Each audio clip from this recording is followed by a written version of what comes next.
The nerve of an awful and coward-ass coach. More to come. I didn't have a father growing up, we all know that. What's George Karl's excuse for being a terrible person? Everyone that's played for that awful person and coach can't stand the ground he walks on. Having a lot of wins doesn't make you a good coach. He was blessed with great talent. Since we were so bad as players, tell him to forfeit those Denver wins. George Karl is selfish, unhappy, miserable, cowardly person.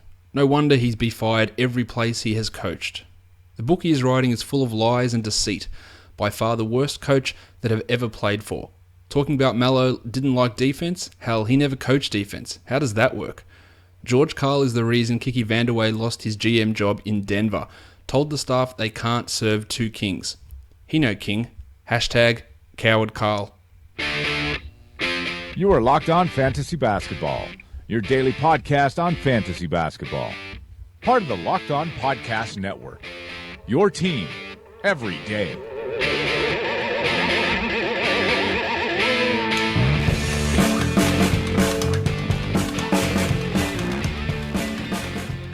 Hello and welcome to the Locked On Fantasy Basketball podcast brought to you by Fantrax and Basketball Monster. My name is Josh Lloyd and as always you can find me on Twitter at redrock_bball. We've got an action-packed show today because we're going to be reviewing the 5 games from Thursday. We're going to be taking a look back at the last 2 weeks, getting an idea of guys who might be overvalued, undervalued, some waiver wire players, the top 20 players over those last 2 weeks, and then previewing a 14-game Friday, the last action we have before Christmas Day. So, let's get to it. All right, that is a very, very good idea. I hope it doesn't go for 2 hours today. I don't want to keep you guys that long. Let's try and get this done while covering all the information that we absolutely need to. The monstrous line of the night, of course, is Jeff Teague of the Indiana Pacers. Teague was really good again, and he's been in a pretty hot streak of form. That was a badly constructed sentence, but you know what I mean. 31 points, 2 triples, 5 rebounds, 8 assists. He blocked a shot. He was 9 of 15 from the field. He was 11 of 11 from the line. Now, he started the season off pretty terribly, especially with his shot, but he's back up to 43% from the field. And I think that the impressive thing to me with Teague is that recently he's taking more control of the offense. Now, he's playing an extra 4 minutes a game as opposed to last season and taking basically the same amount of shots. So we always knew there was going to be a significant usage hit coming to play with Paul George. That's just what happens. But of recent times, Teague has been more assertive and taking over and playing well. He's averaging over 22 points in the last 4 games. And over the last 2 weeks, he's at 17, 5, and 8.5 with 1.3 steals. And he's sort of sitting into that top 40 range. And I thought he might struggle to get inside the top 50. I didn't quite think he'd get quite as many shots as he had. The absence of Monte Ellis and the change in Monte Ellis's role this season has certainly helped Teague in becoming that third guy or equal second guy with Miles Turner rather than potentially a fourth guy behind Alice, George, and Turner. So that has helped him there. The assist numbers are way up recently as well, and that's actually something that's impacting Paul George and his sort of disappointing stretches. His assist numbers are well down because Teague is handling the ball a lot more than his predecessor George Hill ever did in this offense. New coach as well, I guess, which changes things around too. But Jeff Teague. My name is Jeff. He is your monstrous line of the night.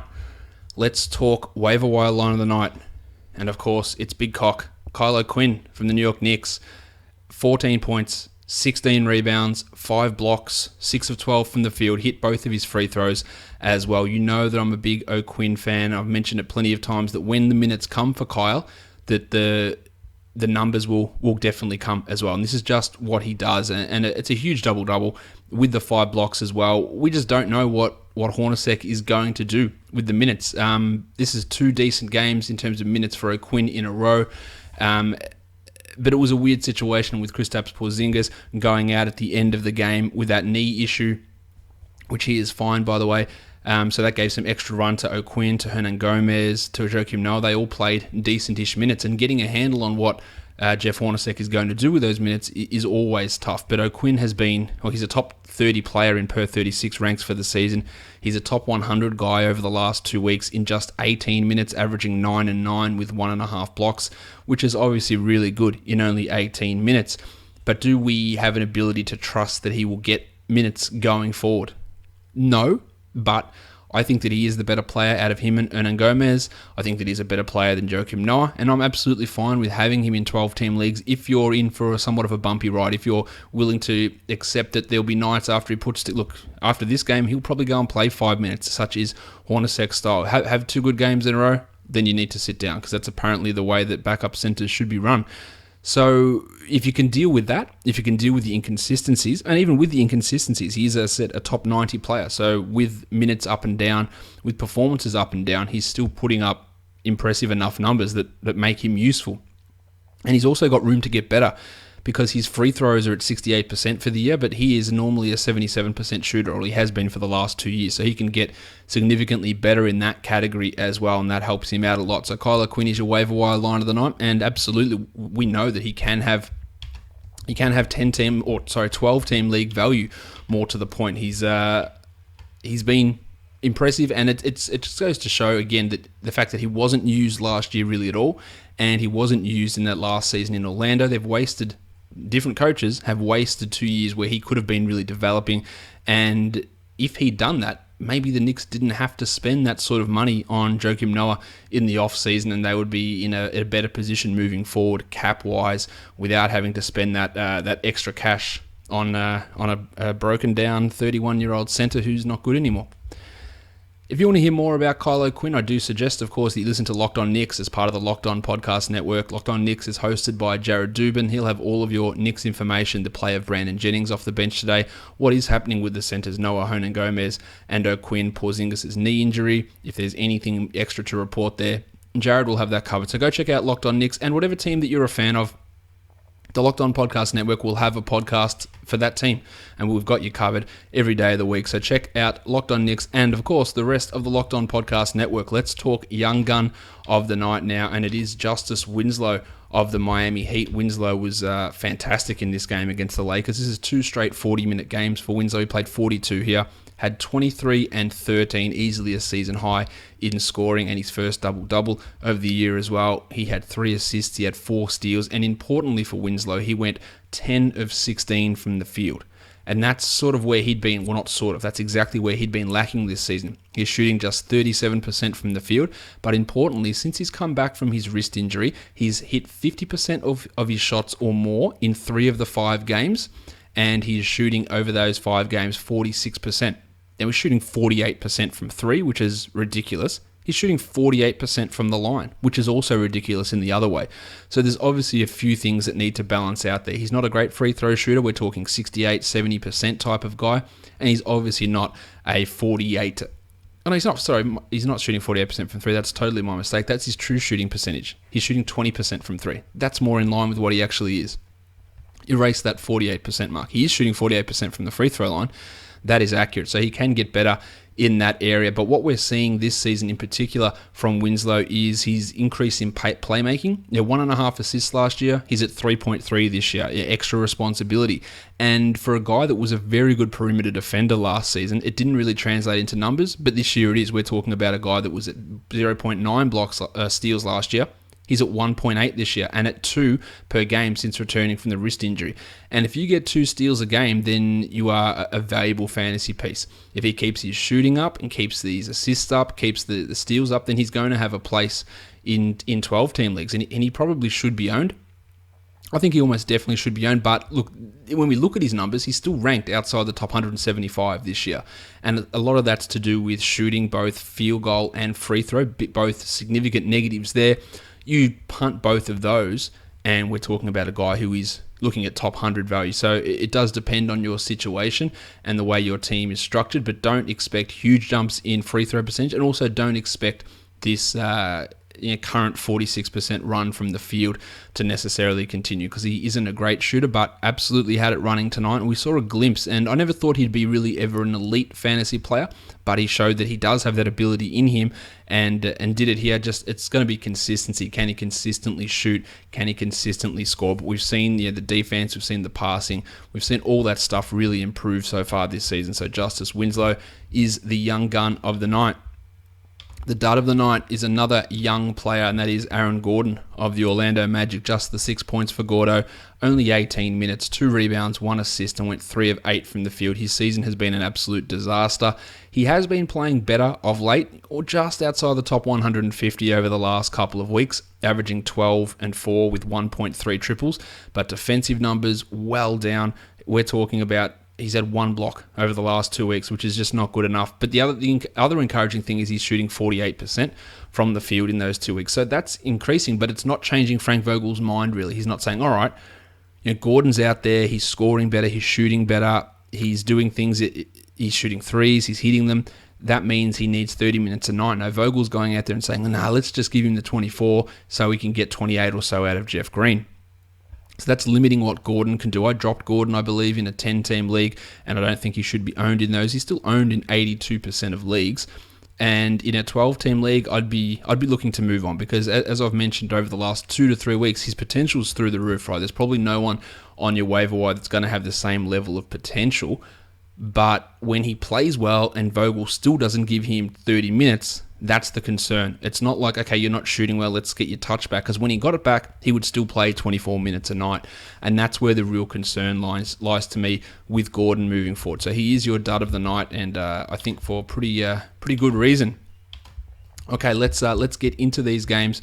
We'll talk about them in some extra detail. There were 5 of them on Thursday, so let's get stuck into them now.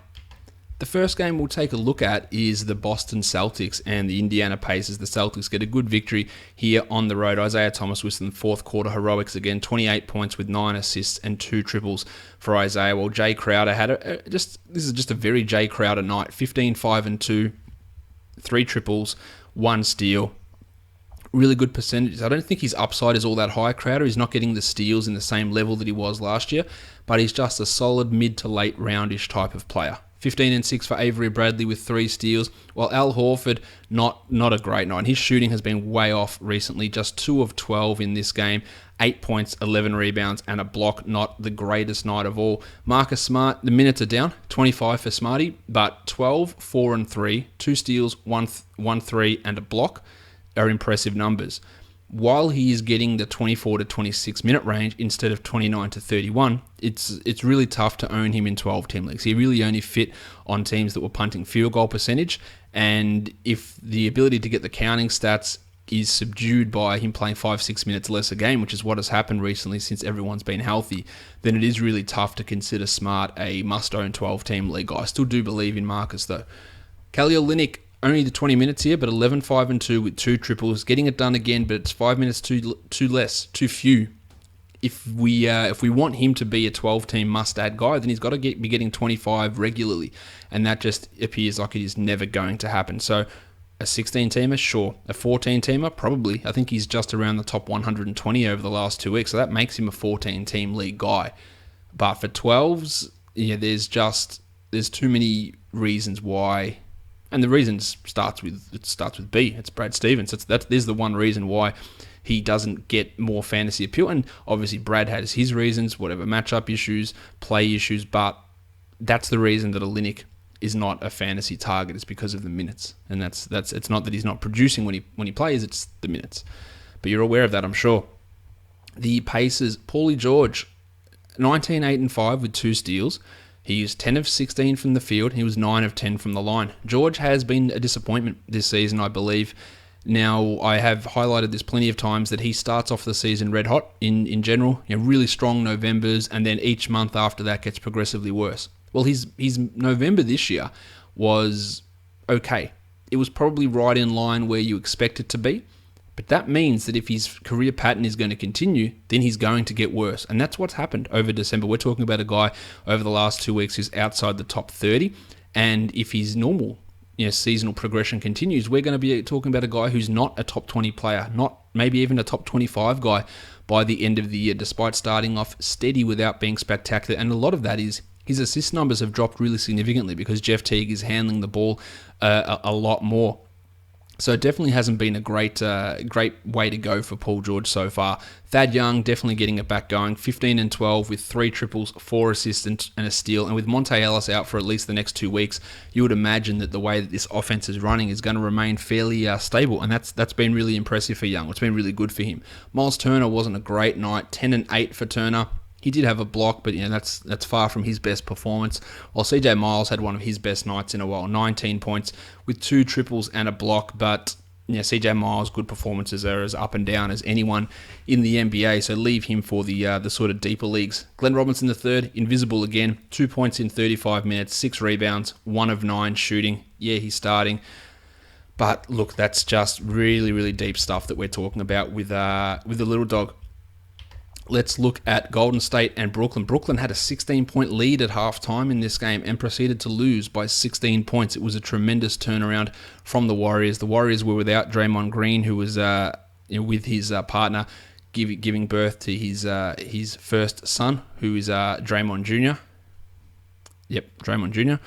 Draymond the second. So Kevin Durant had 26, 9, and 7 with 3 steals, a block, a triple.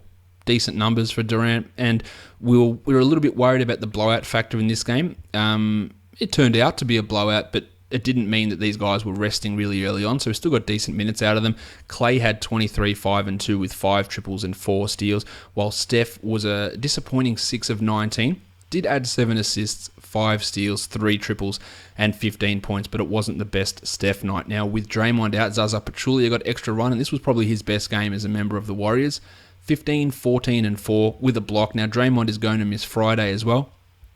But with 14 games on, adding Zaza Pachulia, you're probably not going to just be able to slide him into your active spots and be able to use him. So he might have one more game of being useful, but that game is probably just going to be wasted on your bench. I wouldn't go really looking to add Zaza. Kevon Looney started in place of Draymond, 4, 6, and 5, a steal and a block, only the 18 minutes, and that means that they're obviously really good numbers for limited minutes, but it's not going to be enough to crack your best 10 players in a standard league sort of situation, despite the fact that he is starting. As we know, plenty of times starting does not mean everything.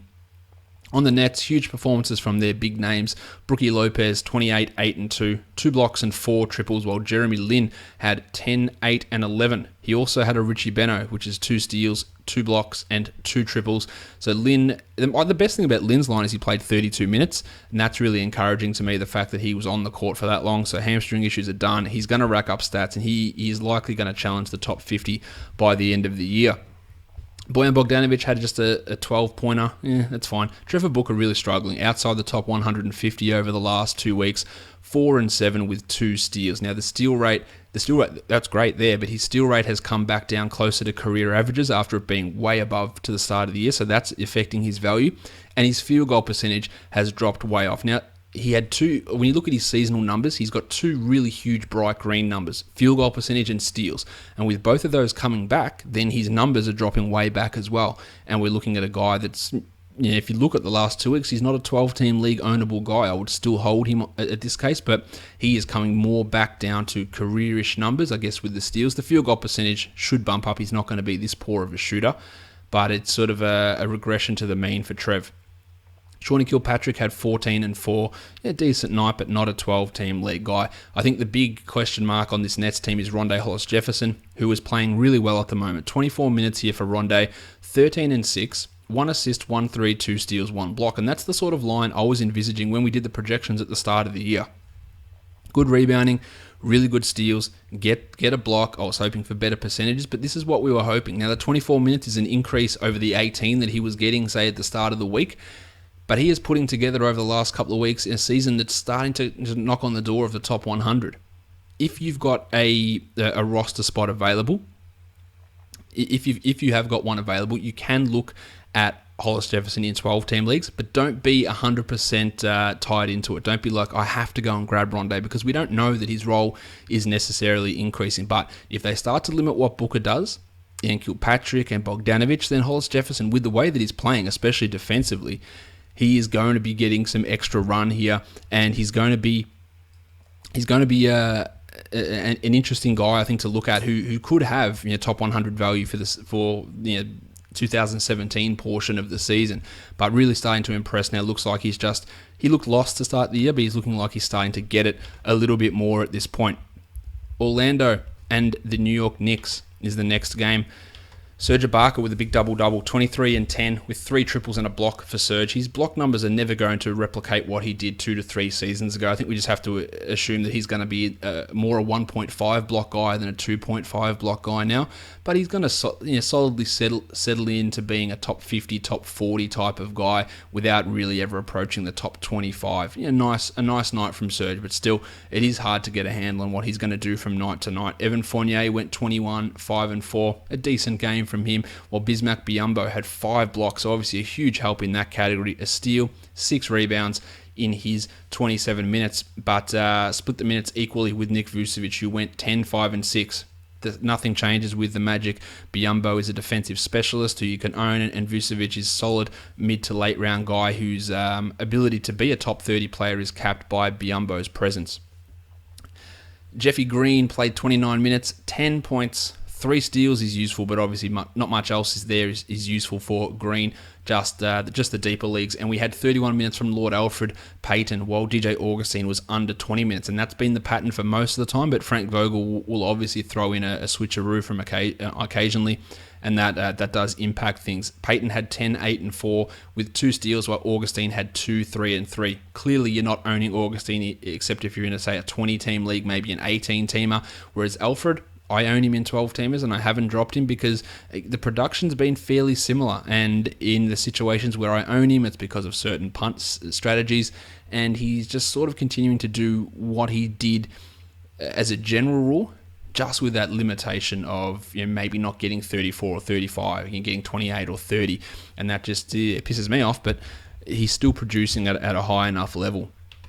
For the Knicks, as I mentioned, Porzingis had a knee issue, ended up being Thank you. A contused knee, as the Knicks announcer. He had a bruised knee, but he was fine to come back in. He didn't because he didn't need to, but he is going to be fine moving forward, assuming nothing sinister crops up overnight. Courtney Lee, a really solid performance for Lee, and that's not something I say very often. 10, 3 and 3, but 2 triples, 2 steals, and 1 block for Lee. Still don't think that you need to be dealing with him in 12-team leagues, or Derrick Rose had 19, 5 and 3. Now, I touched on the centers already, Kylo Quinn, but Billy Hernan-Gomez, he played 21 minutes, so it wasn't the 2 minutes from last game, and he had 15 and 5, a really good night from Hernan-Gomez. I still do prefer O'Quinn over Hernan-Gomez. He's more of a 16-teamer. O'Quinn's a 14 to 12-team league guy. While Joakim Noah also got 22 minutes. Again, the absence of Porzingis enabled some extra minutes for these big men, 6 and 7 for Noah here. Mallow wasn't a great night for Mallow. He went just 5 of 17 from the field, 15, 8 and 3. With a steal in the 29 minutes. Now, Brandon Jennings, he had 12 assists off the bench. Now, not much else. A 3, a steal, 4 points. But the 12 assists is super valuable, and that makes him ownable in 12-team leagues despite this 20-minute role, because he's averaging over 5 assists per game this season, even more over the last 2 weeks. And getting those assists, if it fits what your team needs and what your team needs to do, that can be really valuable. And he's around in lots of leagues, so don't completely discount him just because he's a bench guy, because you're getting 5+ assists basically every night from Jennings, and that the importance of that, or the difficulty to get those stats, can't be overestimated. The Los Angeles Lakers and the Miami Heat, there was no Julius Randle, there was no Larry Nance, there was no Tariq Black for this game, so they started with Brandon Ingram. Now, he struggled a lot, 4, 7 and 2 in 35 minutes. Still owned in 47% of leagues, which is bafflingly high to me. There is no reason to own him, except if you're just really hoping for a late turnaround in those weekly changes leagues. And I don't think that 47% of people are either in 20-team leagues or they're in stashable formats. So any daily change 12s or even 14-team leagues, there's no reason to hold on to Brandon Ingram. He's just not going to be good this season, or for the vast majority of it anyway. With Randall, Nance, and Black out, Tim Mozgov and Tom Robinson, they took the center duties. They split them evenly between themselves. Mozgov played 30 minutes, had 14 and 6. Robinson had 8 and 12 in his 18 minutes. Both guys blocked a shot. And we're probably looking at the same situation Friday. But as I mentioned earlier, and just while I'm recording this, some news came through that Draymond apparently is going to travel with the Warriors to Detroit, and I haven't had a chance to fully investigate, so he might be a chance to play on Friday, but we're not 100% sure of that. I've just seen that news flash up while I'm recording this, so we'll talk about that a little bit more in the DFS section a little bit later on. But yeah, if you added Robinson or added Mozgov, you probably won't be able to use them on Friday anyway, so not a real high priority add. Swaggy P had 20 points in 36 minutes, did it efficiently, had 5 triples and 2 steals as well. Nick Young, really putting up good numbers. His ranks are inflated by huge threes or inefficient threes, and that can be useful, but it doesn't mean he's an absolute must-own for everybody. While Lou Williams did his thing, he went to the line 8 times, hit all 8 of them, had 27 points, didn't do much else, but a really efficient night from Lou as well, 8 from 17 from the field for those 27 points, and he got some extra run again with some of those front court guys out. Luol Deng was pushed down to the 4. He went 13 and 7, 2 steals, 3 triples, 2 assists. You can absolutely own Deng in 12-team leagues. The role is significantly increased and the production is matching it as well. While it's great to see 32 minutes from D'Angelo Russell, 17, 4 and 7 for Russell, 3 triples and a steal, and this is sort of what we were hoping for from him heading into the season. Also, Metta World Peace, the worst player in the NBA, played 3 minutes. For what reason, I have no idea, but he is the worst player in the NBA. Let's talk the Miami Heat. Hassan Whiteside, 23 and 13 with a steal and a block, and the free throws. He was taking them as jump shots, and guess what? They went in. Just do it all the time, Hassan. He was 5 of 6 from the line. Tyler Johnson played 34 minutes and went 14, 1 and 6, had 4 triples, a steal and a block, and really has been fantastic this year. He is a 12-team league guy. Dragic had 21, 2 and 7 in his playing time. Joshie Richardson still can't hit anything. 9 points, 37 minutes is really, it's huge, and we know he's a huge part of what they want to do, but at some point the shots have just got to fall. He's fine, absolutely fine to own. It depends on who you'd be looking at on the waiver wire, but he's not a lock to me that I would absolutely hold in every circumstance depending on who was available. But he has been a real nightmare with his shooting. James Johnson was great, 19, 8 and 6, a block and 3 threes. Love that. But when Wayne Ellington, when Dion Waiters, when Scooter Magruder comes back, I just don't know what they're going to do with James Johnson. I think that they will incorrectly limit him down to 20 minutes when he should be getting minutes over Joshie McRoberts, over Luke Babbitt, over Ellington, over Reed, over Magruder, over all those guys. I think he should be in their top 6 rotational players. Whether Spoelstra looks at it that way, I don't know. But if he's getting 26 minutes, then he is a 12-team league guy. But we just don't know if he'll be able to get those sort of minutes moving forward. The last game of the night was the Clippers and the Spurs. The Spurs went down. Kyle Anderson had 5 steals, 8.7 rebounds, and a block. A really good night from Anderson. He was a guy I was pretty excited about heading into this season. It obviously hasn't worked out too well for him. Just a name to watch out for in deeper dynasty leagues, but he played some extra minutes in this one because Manu was out, and that's probably going to be the same situation again on Friday. Well, it definitely will, because Manu's out, Tony Parker's out, and Pau Gasol is out as well. Kawhi had 27, 9 and 5, a steal, 2 blocks and a 3. A great night there. And speaking of Pau, he went 21 and 9 with 2 blocks in his 32 minutes, and Danny Green also saw 30 minutes. Didn't do a lot with them, 10 and 5 with 2 triples, but decent numbers. More a 14-team league guy, I think, these days, Danny Green. Dwayne Dedman not getting enough playing time for my liking, 4 and 6 in 15 minutes. I'd love for him to get 20 or 22, and so many Spurs people are calling for him to start over Pau Gasol, so that's definitely a situation to monitor. I'm not sure Pop will do it, but it is something to keep an eye on. LaMarcus Aldridge was invisible. He was invisible for the entire fourth quarter, didn't play.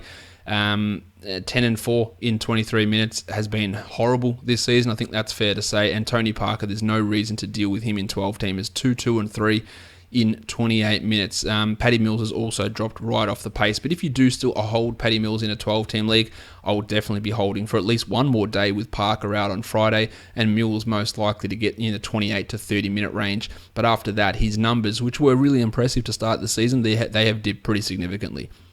For the Clippers, Chris Paul had a hamstring issue. It doesn't appear too serious. They're calling him day-to-day and not ruling him out of Friday's game already, so that's a good start. He was ridiculous before he went down. 19, 7 and 6 with 2 steals and 2 triples in just 23 minutes. So let's hope that he is okay. And the Clippers ran some weird rotations. JJ Redick didn't see the court at all in the fourth quarter. DeAndre Jordan missed most of the fourth quarter. It was 21 minutes for Redick for 11 points with 3 triples. Jordan played 26 minutes for 11 and 9 with 2 blocks. And Mo Spates, out of nowhere, 14, 7 and 5 with a triple one for Spates in 29 minutes. He did share the court with Jordan for some time. Not a huge amount of time, but for some time. They did share the court, a few minutes at least. But again, this was a situation where Spates got hot down the stretch. Doc was running with the bench unit, and they were limiting Jordan for whatever reason that they were doing that and enabling Spates to play some extra minutes. I don't think that this makes Spates a 12-team league guy. Most of his points came towards the end of the game. Jamal Crawford had 11, deeper league sort of guy. And Ray Felton was basically unstoppable down the stretch, 13, 4, and 3. If Paul has to miss extended time, which it doesn't appear likely, Felton and Rivers are going to be the guys that take advantage. But Felton is the guy out of those two that the Clippers will want running things, and that I would want running things on my fantasy team as well. So have a look at Felton. Adding him for one game, again, he's probably not going to make sense. But if for some reason we hear that this is a few days, 2 weeks, whatever it is, injury, then Ray is going to be the guy that you want to go and grab. I also liked what I saw from Wes Johnson, despite the fact that he was just 3 of 11. He was 8 and 9 with 2 triples and a block, and Paul Pierce is terrible. He had a 10 trillion. He's really poor. There's no reason for him to be playing, let alone starting. And Bass and Johnson should be the guys handling the majority of these minutes, with obviously some Rivers, some Felton, some Crawford, some Spates even for a couple of minutes. All those things is what Doc needs to be doing. That's the action from Thursday. Now, before we take a break and head into DFS action, let's talk about what's happened over the past 2 weeks. So let's look at the top 20 players over the last 2 weeks in head-to-head rankings. Now, these rankings were done before today's games had finished, so they don't take into account any of Thursday's action. At 20 is Chris Paul. And when I say head-to-head ranks, you should know what I mean by now. But it's take the 8 categories and then subtract each player's worst 2 categories to give you an idea of how they look in their certain punt strategies or where their strengths really lie. Chris Paul at 20, Nick Jokic at 19, been fantastic and actually has some room to grow, but he is shooting 70% over that time frame. So I'm not for him to get significantly better than that spot. It's not going to be all that easy, but again, when you're fueled by 70% shooting, it is a pretty... he's shooting 71 from the field and 86 from the line. And the interesting thing there is he's shooting just 29% from 3, so he could actually be shooting better. But we know how good Nick Jokic has been of late. At 18 is Draymond, at 17 is Boogie, 16 is Dennis Schroeder, and 15 is Dwight Howard. So a couple of Hawks players there who've been putting up some really impressive numbers lately. 14 is Steph, 13 is Kawhi, 12 is Miles Turner, 11 is DeAndre Jordan, who has definitely turned it around after a slow start to the season. And then we head to the top 10. Johnny Wall is at 10, Hassan Whiteside's at 9, Yanni is at 8, Kyle Lowry is at 7, Rudy Gobert is at 6, pretty huge for Rudy. Number 5 is Russ Westbrook, number 4 is Jimmy Harden, number 3 is Kevin Love, number 2 is LeBron James, and I know you can't respond to me, but I'll give you 10 guesses to guess who number 1 is if you're not watching the video. Guess away. Go on, guess it. Number 1's Isaiah Thomas over the last 2 weeks, which when I did this, I was stunned. And these numbers now, which include today, over the last 2 weeks, he's averaging 30 points a game, 3.5 triples, 6 assists on 51 and 94, shooting 44% from 3, almost a steal a game as well. So Isaiah Thomas is your number 1 player over the last 2 weeks. Safe to say, I don't believe that he will remain the number 1 player or will really even be in consideration for that spot moving forward. But a pretty nice return from injury for Isaiah recently. Let's take a look at the players who I think might be overvalued and undervalued over the last couple of weeks.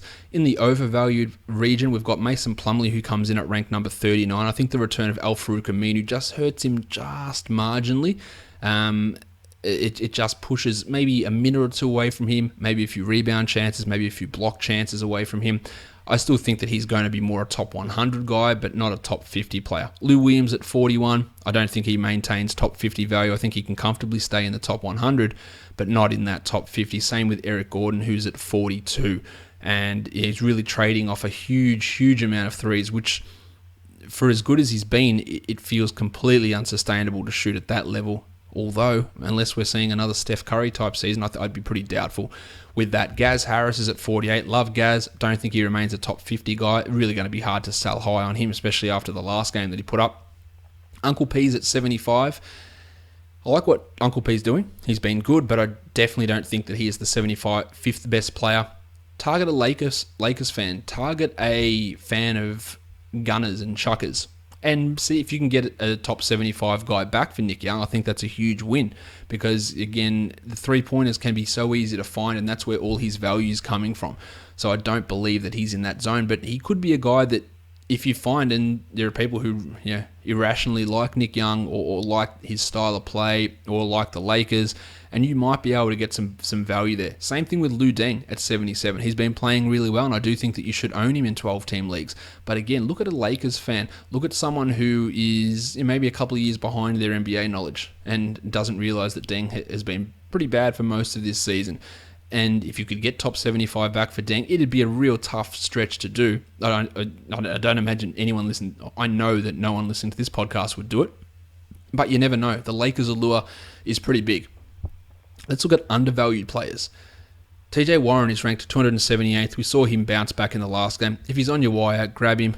Expect a top 60-ish type season from here on out. Rod Hood is at 266. Again, if he is on your waiver wire, I'm adding him in 12-team leagues. He has struggled a little bit of late, but I do think that he can be better than this, especially with his assist numbers. I think that he can handle the ball a bit better, and his scoring can go up too. So I like him. Darren Collison is struggling, no doubt, but he's not the 245th worst player or best player. His shooting is way off, and he could lose the job to Ty Lawson. But at 245, you have to think that he'll be better than that. Marcus Morris at 243. I'm not a big Marcus Morris fan, but 243 is way too low. I don't think he loses his starting job. I think it's going to be Toby Harris, despite the fact that I don't want Morris in my starting lineup as if I'm an NBA coach. But he will be better than that, as will Wilson Chandler, who comes in at 234th. Chandler's not getting back to the same level that he was at the start of the season, so eliminate that from your mind. And there might be a stage where Chandler is not even ownable, but he will be better than what he currently is. Same with Toby Harris, who's at 211th. If he does move to the second unit, it might not be actually terrible for him. He would use the ball a lot more. He'll be a real focal point on that unit, and you might see his scoring numbers go up, even his rebounding numbers go up, because he doesn't have to compete necessarily with Andre Drummond. He took a big hit last season, I believe 2 rebounds a game difference, when he moved from Orlando to Detroit, playing alongside Drummond. So playing in a second unit, rebounds might go up, shot attempts might go up, scoring might go up, and that might really help his value there. Derek Favors is 198. He's going to be a top 50 guy when the minutes come. That's clear. D'Angelo Russell at 119. He can be a top 50 player as well. So it's going to be hard to acquire him for that sort of level, but have a look. Klay Thompson at 105. Drew Holiday at 90. Gordie Hayward at 65. Those guys have all got 40, 50 spots of improvement in them from that ranking. So when you're looking at them, or if you own them and you're trading them away, you don't trade them at that value, obviously. And the last couple of guys, Anthony Davis is at 34, Paulie George is at 30, and Kevin Durant at 24 over the last couple of weeks. You're not going to be able to get Durant at value 24, but Anthony Davis' shooting has been horrendous in December. The injury worries are real. If you are willing to take on a risk with Davis, you can probably get him at a much cheaper rate than what you would have been able to get him in November, because the panic definitely does start setting in. I would be looking to see if I can get him for a second round type talent, if I could, because you never know who owns him and what the panic level is like with those guys. But the fact that his numbers have dipped, the fact that he has missed a game in December, and play on that worry. As for Durant, he'll be fine, so I don't think you're going to get Durant. But as I mentioned last week, maybe people seem to be in a real hurry to trade away their good players in 2-for-1 deals. So send the 2 players and get Durant back. Take advantage of whatever this overwhelming idea is from people I need to give away my superstars to get 2 guys back. Take advantage of it and grab those superstars. Let's have a look at the top 100 players. Which guys are owned in under 50% of leagues? Austin Rivers came in at 55 before today. He's got decent-ish value. He's not a strong 12-team ad, but he does have some value while Blake is out, but it hasn't really manifested in these 2 games. So he's a weak ad. Johnny Lure at 64, I think, should be owned everywhere, and Patty Mills at 67. Yeah, it's a little bit inflated. I haven't really liked what Mills has done, and I don't believe that he should be a 12-team league guy. TJ McConnell at 68's had a couple of good games. He's had a few good games, really, but some in big minutes, some in limited minutes. The limited minutes ones are hard to reproduce, and we don't know exactly how Brett Brown is going to run that rotation moving forward. You would think that he'll be limited on most nights. Hard to own him, but if he's in that Brandon Jennings category, hey, I need some assists, then there is 12-team value in TJ McConnell. Cody Zeller at 72 should be owned everywhere. Tabo Cephalosha at 74, I believe he is a 12-team league guy as well, in more of a I've got a lot of points or I'm punting points situation. Salah Mejri at 78 has been good, but Bogut is back very soon, so forget about Mejri. Joey Ingles at 85 has been fantastic as well. I don't really think that you need to be looking at him in a standard league. 89, Tone Allen, absolutely fine to be owned in standard leagues. He's rebounding. His steal numbers keep him in that zone. And 99 is Garrett Temple. I don't see Garrett Temple being a 12-team league player. All right, I'm going to take a quick break now, and then we're going to come back. We're going to look at all 14 games for Friday from DFS, preview those, and help you get your lineups ready to go.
We're back. Let's talk perfect DFS from Thursday on FanDuel. Isaiah Thomas at 42.7, Jeffy Teague at 47.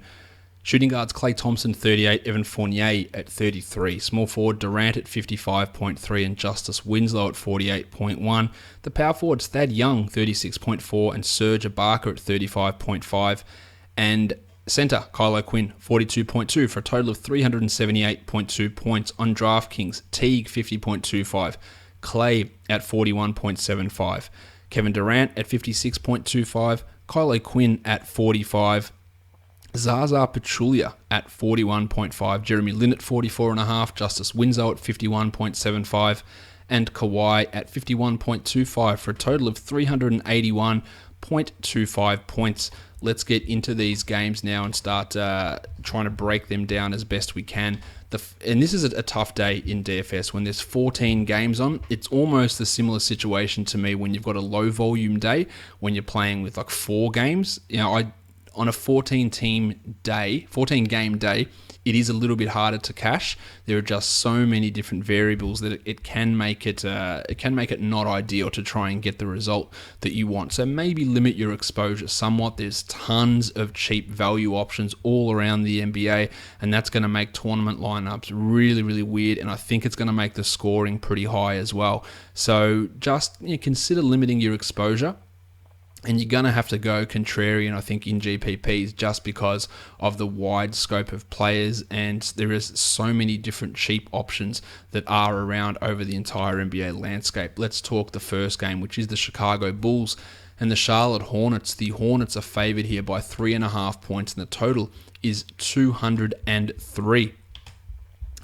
Let's start with the point guards. Rajon Rondo was terrible in the last game, put up just the 21 points. He's at 5,900, and the matchup, it gets pretty tasty when you take on Charlotte. So he obviously has pretty significant appeal in this sort of a situation at 5,900. Can he get 30 points? Sure, he absolutely can. Do I trust him to get it? No. Not at all. But he's not someone that I would totally shy away from in cash just because the matchup is so positive and hopefully he can get some numbers happening again. As for Kemba, $8,000 for Kemba Walker, I actually think he's not a bad play on this slate. He's averaged over 40 over the last three. The Bulls are sort of middle of the pack defensively against point guards. But if Rondo is having a terrible night, then it's just blow by city. So we could definitely see some big Walker heroics. He does do well against Chicago historically as well. So I'm on board for Walker. He does have some risk though associated with him. The backups are of no use to us here. Shooting guard Nick Batum, 7,200. He's coming off some pretty impressive games, and I like him here. He's averaging over 36 in the last three. Had 42 in the last one. He's had 44 his last three against Chicago. Really hard to argue against any of those numbers. I think that you should be looking at 35-ish here for Batum, and I think that he is in play without being the strongest guy out there. 7,000 for Dwayne Wade hasn't been anywhere near living up to that, but the matchup is super positive. I don't have huge faith in Wade in this matchup, so I will look. The defensive combination of Kid Gilchrist and Batum, they're pretty good defenders. Despite the ease really working in Wade's favour, I'm not, especially with the way he's been playing, I'm not willing to spend $7,000 on Dwayne Wade, especially with 13 other teams playing. Not 13, that's the wrong number. 26 other teams playing. 27, let's include the Hornets in that as well. Small forwards, Jim Butler at 8,400, hasn't been really living up to that in the last couple of games either. He's not bad at that price. You've got some other options in that price range. Kawhi, LeBron, Kevin Durant in that sort of upper echelon of small forwards. Butler's fine. I think his floor is fairly high in this game, but who knows what the Bulls are going to bring. Are we going to get bad Bulls, terrible Bulls, horrible Bulls, decent Bulls? Terrible Bulls is what we want to avoid, obviously, because Butler he can have nights where if the shot doesn't go in, he forces it and it really just destroys everything. But I think that he is okay at 8,400 at middle of the pack, but in your player pool for sure. Marco Bellinelli's playing a lot of minutes. It's not necessarily converting into huge DFS points. He's averaging just 20 over the last 5, and at 4,100, that's okay, but there's not real much upside, I don't think, with Bellinelli. Kid Gilchrist down to 4,200. That's not even enticing me though. Power forwards, Marv Williams is at 4,300. The salary has dipped despite his play improving. He's averaging over 25 over the last three. You know it's a good matchup when you take on the Bulls as a big man, so I'm all for Marv here. I think that and I'm not a Marvin Williams fan, you are well aware of that, but 25 points should be fairly comfortable, you would hope, in this matchup, and let's hope that he carries on the form that he's had in a really good matchup too, with a decreased salary. I like Marv a lot here. Taj Gibson had a big one in the last game, put up 37 points. At 5,300, I don't have a huge amount of confidence. I will pocket the extra $1,000 and I would take Marv Williams over Taj Gibson. Nick Mirotic, 4,200. Tournament upside, absolutely. Gibson goes down, Lopez goes down, Wade goes down.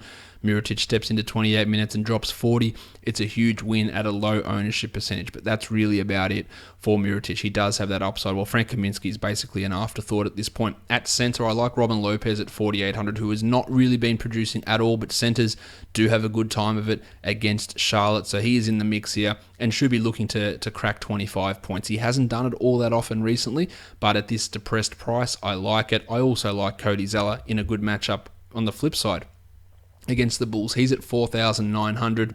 He's been performing better than Lopez, and I think you can definitely look at using one of these two guys at your center spot or on your other sites at your utility. If you're looking to go cheap at that position, they are guys who won't necessarily blow it up or drop 40 or anything like that.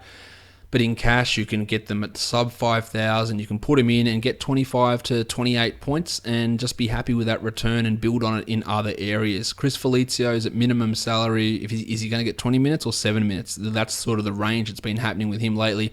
Really tough to even consider using him at this point, I would say.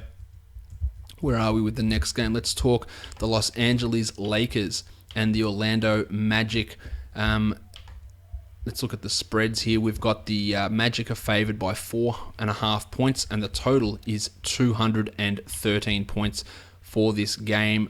We won't have Julius Randle. Or Tariq Black is doubtful We won't have Larry Nance, obviously, and for Orlando, Jody Meeks missed today due to personal reasons, so we don't know if he will play. His minutes were taken by CJ Watson today, but that's not really affecting DFS at all. Let's look at the point guards here. D'Angelo Russell is at 5,900, just a tad expensive on FanDuel. It's not that bad, and I do still really like it, especially in a matchup against Orlando. I think that you should be expecting 30 out of D'Angelo, but I'd much prefer a $5,500 price.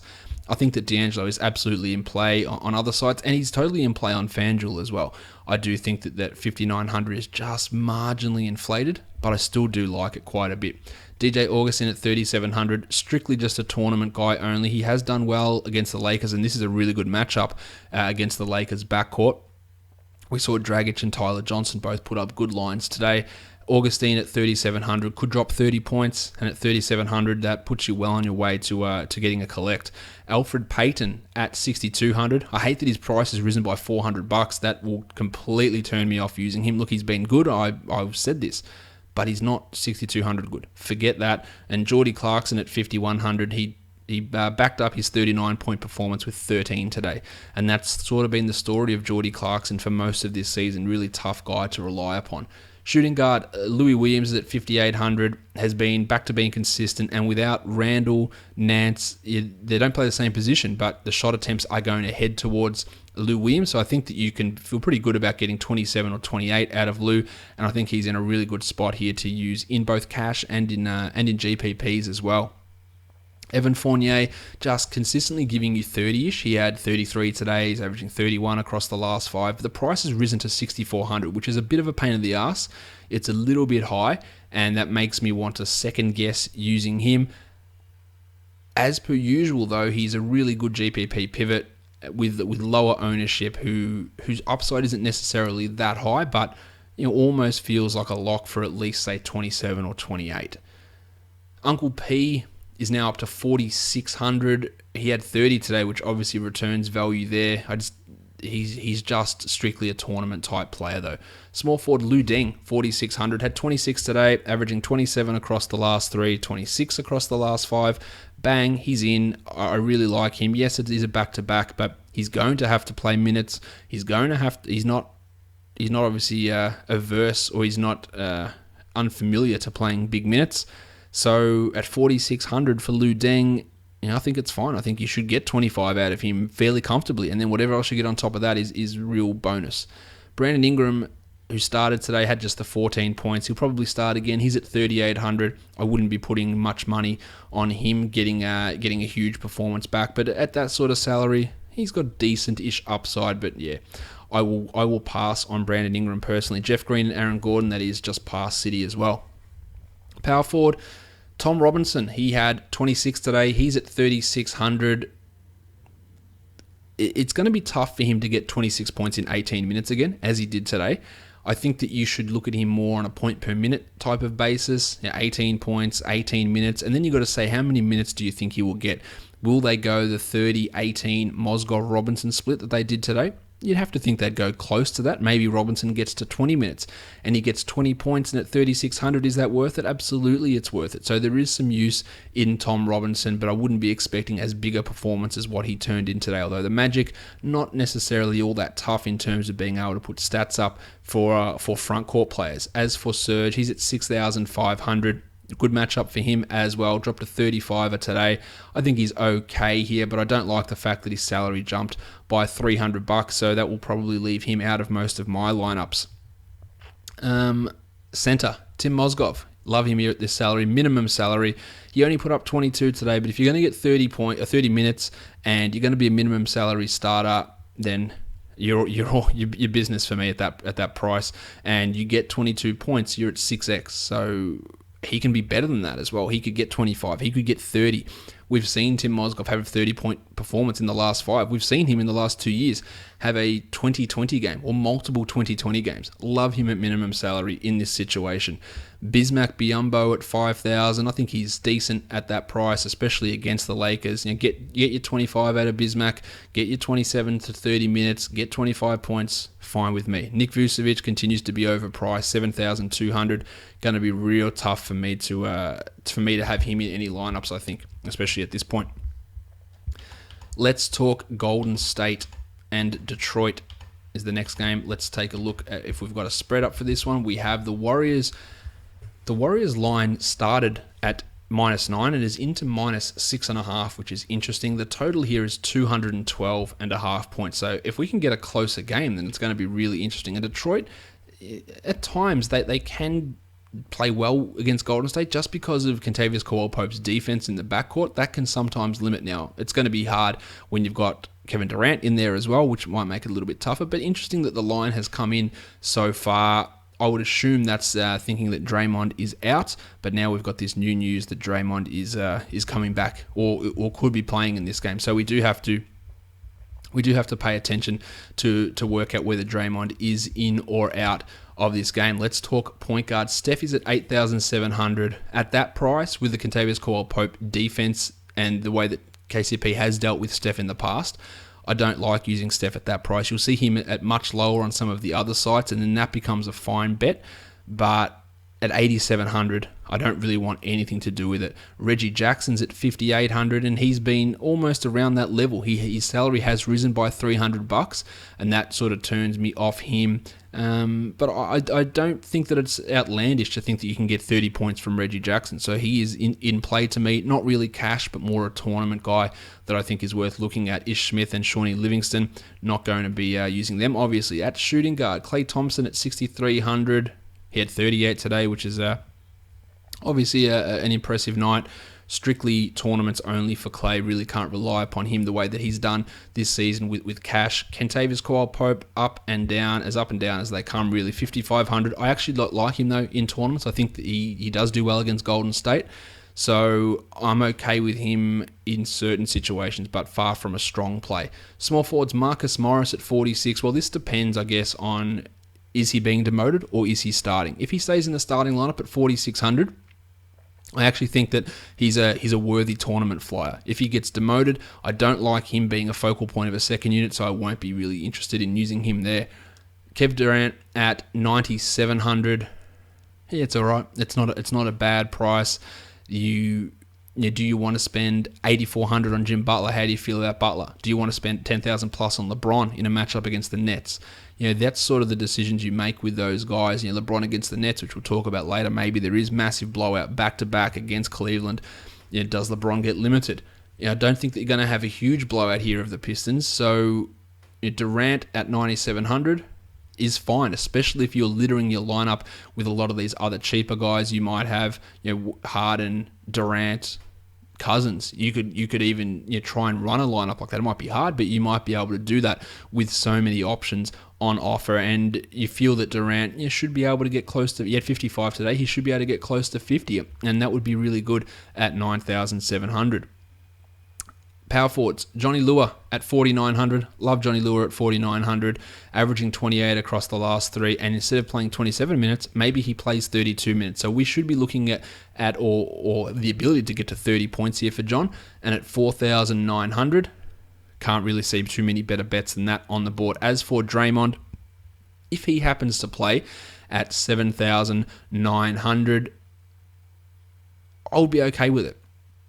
But we don't know at this point. So we need to check the status of Draymond. Obviously, if he is out, then we're looking at Zaza Pachulia, who dropped a casual 39 today at 3,500. That would make him really interesting in that situation. And Kevon Looney would start, but he's not really going to be too much of a DFS target. Toby Harris, 5,500. I like that the salary's down. His production has been really poor, though, averaging under 20 in the last 5.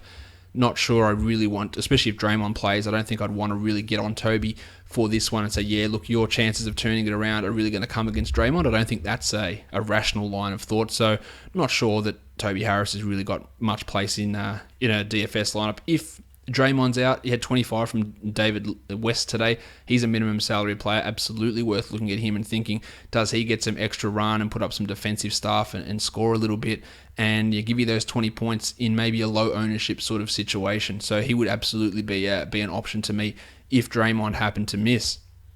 For the centers, I talked about Zaza already. Andre Drummond is at 7,800. Really risky using Drummond, especially with so many other options on the board. I love him in a tournament, though. I do. He's had a history of playing very well against Golden State and putting up big numbers.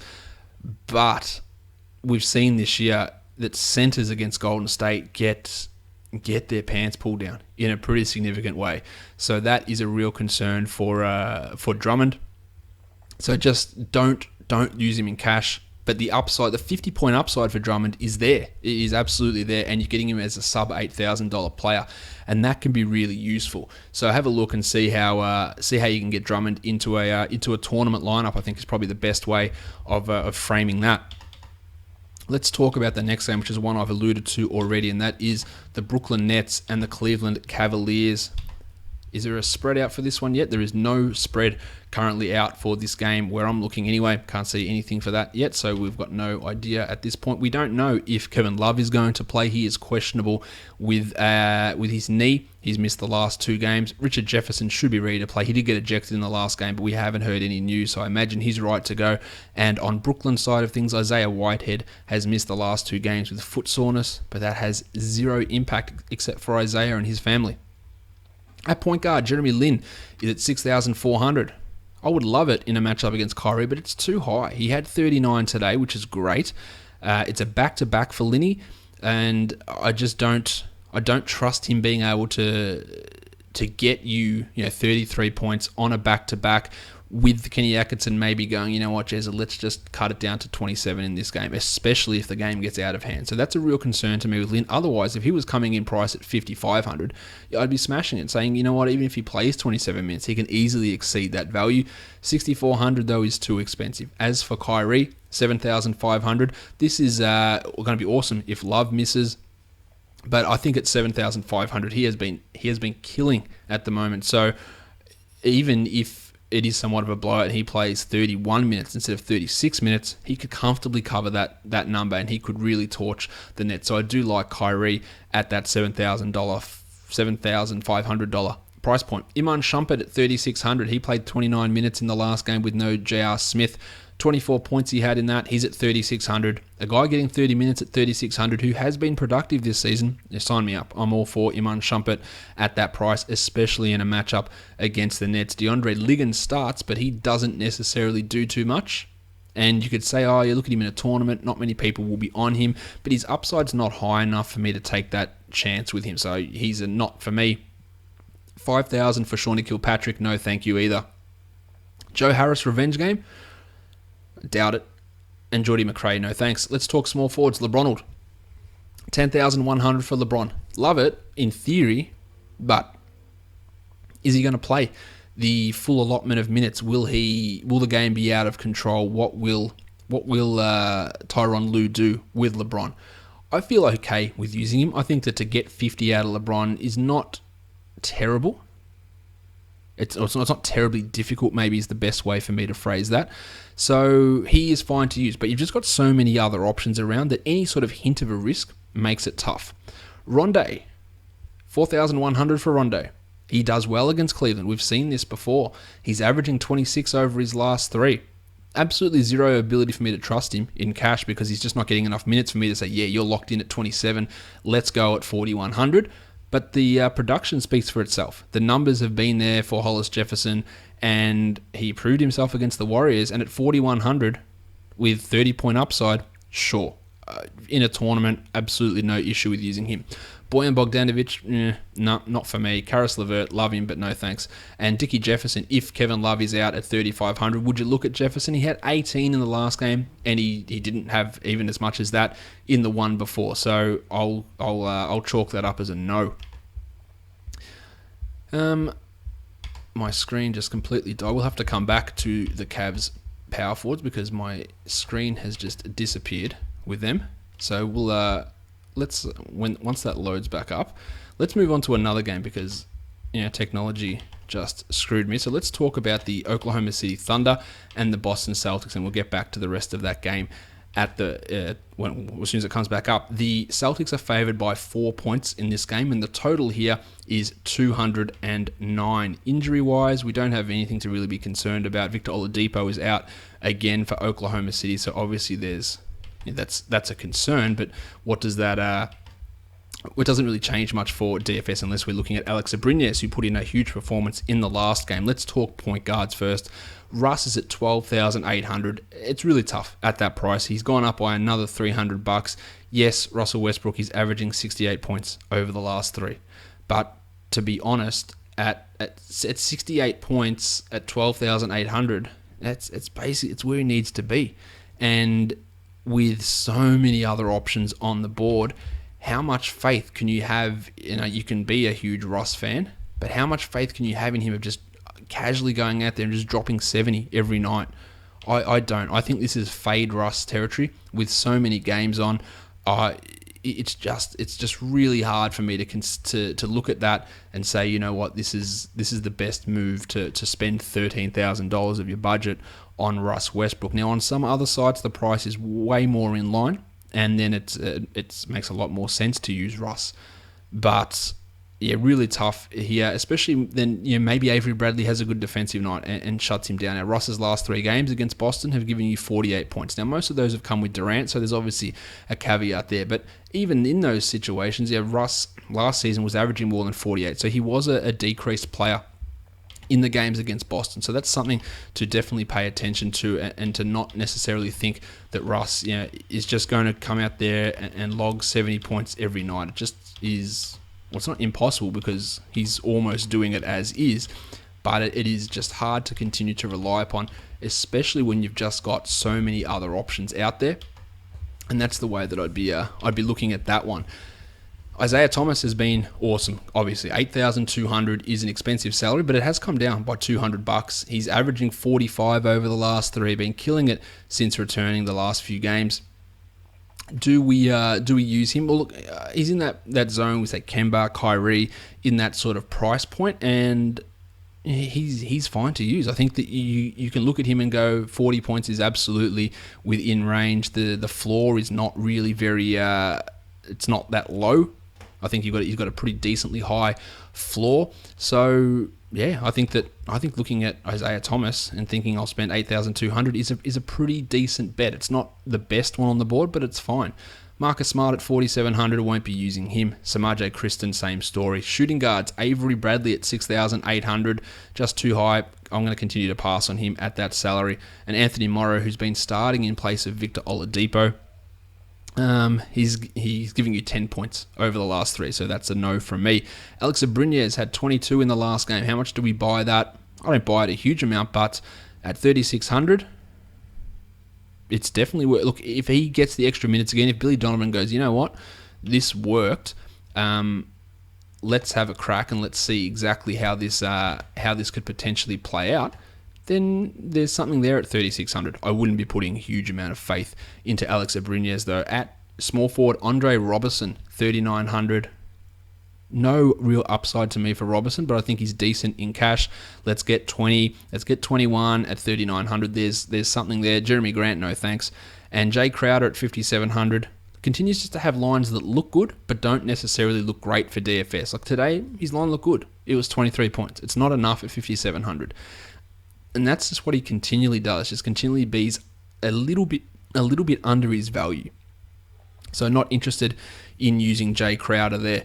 At power forward, Enes Kanter, $5,100, had a nice monster in the last one, actually 34 points in 34 minutes in that game, but that requires him getting 34 minutes, and we don't necessarily know that's going to be the case. That was to do with Steve Adams' foul issues. So $5,100 for Kanter, on the off chance that he plays more than it pans out, but otherwise it's tough to rely on. Steve Adams at $5,200. The Boston front court's a nice bump, but I'm not overly interested in him. There are much better centers that are out on the board. Probably should look at the other power forwards. For what reason, I don't know, because you won't use them. Jonas Jerebko, Domantas Sabonis, and Amir Johnson, and the other centers on the board. Joffrey Lauvergne, Kelly Olynyk, and who's the other one? Oh, that's it. Oh, Al Horford, sorry, my mistake. Al Horford at $7,900. No way I'm spending that on him. In a matchup against Steve Adams, he dropped 24 today. He's averaging 35 over the last 5. Al Horford. No way am I spending $8,000 on him with so many other options out there. Let's head back now that my computer has responded to the rest of this Brooklyn and Cleveland game. We did the small forwards. Let's talk power forwards. If Love happens to miss, then we've got Channing Frye, who is at minimum salary. He's put up not great numbers, to be honest, in Love's absence, but a real good matchup. Like power forwards against the Nets put up big numbers. So Frye is absolutely a tournament punt guy that if you get 26 out of him at 3,500, that's a massive win. Trevor Booker at 5,200, shit matchup, shit form, no thanks. And Kevin Love, if he plays, I'd love to get him into a lineup. At 8,500, it's expensive, but he could comfortably have 45 in this one. So I would really like to get Love in if he's playing, but we just don't know that at this point. At center, Tristan Thompson's at 5,000. Good matchup for Thompson as well. If Love is out, I'm on board with Thompson at 5,000. I think you should be able to get 25 out of him. He had 32 in the last game. If Love is in, it's a little bit tougher to consider him. And Brookie Lopez turning in some pretty decent lines. He's at 7,600. It's a back-to-back. What are they going to do with him? It's risky with Lopez, and I'm not sure that the upside is necessarily high enough to consider really in tournament. So he is not someone that I'll be overly interested in. All right, let's go back to the... Well, let's not go back. Let's go forward to the next game, and it is the Miami Heat and the New Orleans Pelicans. Let's check for spreads on this one. We've got the Pelicans favored by 4.5, and we've got the total at 204.5 points. Injury-wise, there's a few. The Miami guard trio is all questionable. Dion Waiters with his groin, Wayne Ellington with his hamstring, and Scooter Magruder with his ankle are all questionable. So lots of different things can change. If they're all, I'm going to tackle this like assuming they're all playing, and that's going to limit guys like Winslow, Richardson, Tyler Johnson, James Johnson, all those sort of guys. But if they miss, then all of these guard players and wing players get a bump. Both Johnson, Justice, Joshy, Goran, all these guys get big bumps in their value. Let's talk point guards here. Drew Holiday's at 7,200. Hate the matchup for him. I think he's a pass for me. Well, 7,500 for Goran Dragic, especially if all these guys are in. That means that Dragic is out for me. I would not use him at that sort of price tag. It's just too expensive. But if they're all out, then I would consider him more because it means more Joshy, more Tyler Johnson playing the wings, and a couple of extra minutes for Goran. But 7,500 for a guy that has been a little bit off in the last couple. It's a fair whack, so I'll probably pass on him. Tyler Johnson at 5,700. That price is it's decent, but his form has been really good. Fine if they're out. If those guys play, no diggity for Tyler Johnson. Timmy Frazier has been putting up good numbers, but at 5,500, the numbers haven't actually been covering that price tag. So in a negative matchup, I don't think that Frazier's really worth looking at. Shooting guards, Joshy Richardson. The minutes are there. That's the encouraging thing. The production is not. He's averaging under 17 points over the last 5 games. Absolutely, he could go for 30. So the minutes is what I really look at here and say, yeah, that's a tournament job for Josh, because if he hits instead of 36%, he hits 63%. Then we're talking about 16, 5, and 4 with a couple of steals and a couple of threes, and that really transforms his line from being 19 points into 30 points, and that works out in your favor. But the minutes will be fine, assuming those guys are out. If they're in, they'll still be okay, but not quite as appealing. Bud Hield, no thanks. Minimum salary, he dropped 3 points in the last game, so yeah, that's a no from me. Dion Waiters, I won't use him in his return if he happens to come back. Each one more, Tyreek Evans. You just can't. Tyreek Evans is still priced at 6,000. You just can't use those guys. At small forward, Justice Winslow, he had 48 today, which is obviously a monster. But look in the last 5 games, he's had a 48-point game and an 8-point game. Now, the Pelicans defensively don't present a massive challenge. He is at 4,700, and he is absolutely worth using. Is he a lock that should be in all your lineups? No, he is far from that, but I do like the situation for him. I hate the back-to-back nature of it. That's somewhat of a concern, but the dude's young. It shouldn't affect him too much. But there is somewhat of a worry, just with so many other guys coming in rested, and in him not being rested, that might not be the optimal situation for Justice. That sounded like I was talking about a superhero or something. Jimmy Johnson had 37 today. He's at 4,700. Really tough to use him. I love him, but really tough at that price with the current situation in Miami. Solly Hill, if he gets 10 points, it's a win, and that's not even enough in DFS. So forget him. Power forwards, Tony Davis, 11,700. Hate the fact that his salary has risen by $500. That's really off-putting. He's averaging 45 points over the last 5, and 11,700. It's not enough. He hasn't done one well historically against Miami. Some of that's with Bosch, though, so there's obviously a difference in matchups. I don't hate using Davis, but he's not my preferred $11,000, $10,000 plus player. He's got some intrigue, but not the best one, especially in a FanDuel system. Tezza Jones at 5,000. That's sort of about where he should be. So I think that he's decent without being a lock. If he came in at 4,000, I'd be all over Terrence Jones. Let's use him. But at 5,000, considering we don't know what Gentry's going to do, will he play Alexis Ajinça 5 minutes and Jones 30? Will he play Ajinça 25 minutes and Jones 17? There's significant risk there without necessarily the huge upside on Tezza. Centers, Hassan Whiteside, 9,600. Just putting up numbers on a fairly consistent basis. Whiteside, he's averaging 48 over the last 5 games, which is obviously really good at 9,600. The price is up. The matchup's good for him. The back-to-back nature is a little bit of a scare. I think that he's got value. I don't think he's the best big price center on the board, especially not on FanDuel, but he's in the conversation for it, and definitely a guy that you should be considering without having too many reservations. Let's talk about the next game, and we're looking at Houston and the Memphis Grizzlies. The Rockets are favored by 3.5 points here, and the total is 205 for Memphis. Marcus Gasol is listed as probable with an arm contusion. Let's hope that doesn't keep him out of this game or any games, really. Let's talk point guards. Pat Bev has been ridiculous, but the price is also pretty ridiculous. 5,700 for Beverly in a grit and grindy Memphis game. Now, they're not going to be able to slow Houston down completely, but Houston's not playing at the fastest pace in the league. So it is going to be somewhat reduced this game. You can see just by the total, it's only at 205. And a Memphis game against a slow team would be 190, but a Rockets team against a fast team would be 230. So we're sort of sitting in the middle there. So it does reduce some of the production from some of the Rockets players. Now, Beverly's been great, but at 5,700 in this sort of a matchup against the Grizzlies, I don't really think it's the best one to look at. Mike Conley, on the other side, he's got Patrick Beverly to deal with. So 7,200 is better off spent in another direction. Andy Harrison had a big game in the last one, but how much faith should we put in that? The answer is 0, probably equivalent to the amount of points that he will score. Let's talk shooting guard. Jimmy Harden, 11,400. That's a better use of the 11,000, I think, than, say, Anthony Davis. Yes, the defense of Memphis is an issue. The pace reduction is an issue, but they're middle of the pack wise in terms of defense against shooting guards. Jimmy's pretty matchup proof. His salary has dropped by $600 as well, so I'd like to take advantage of that. And I think that you should be looking at 55-ish points here for Jim, and I don't think that's too hard to or too much to ask for. Tony Allen at 4,900.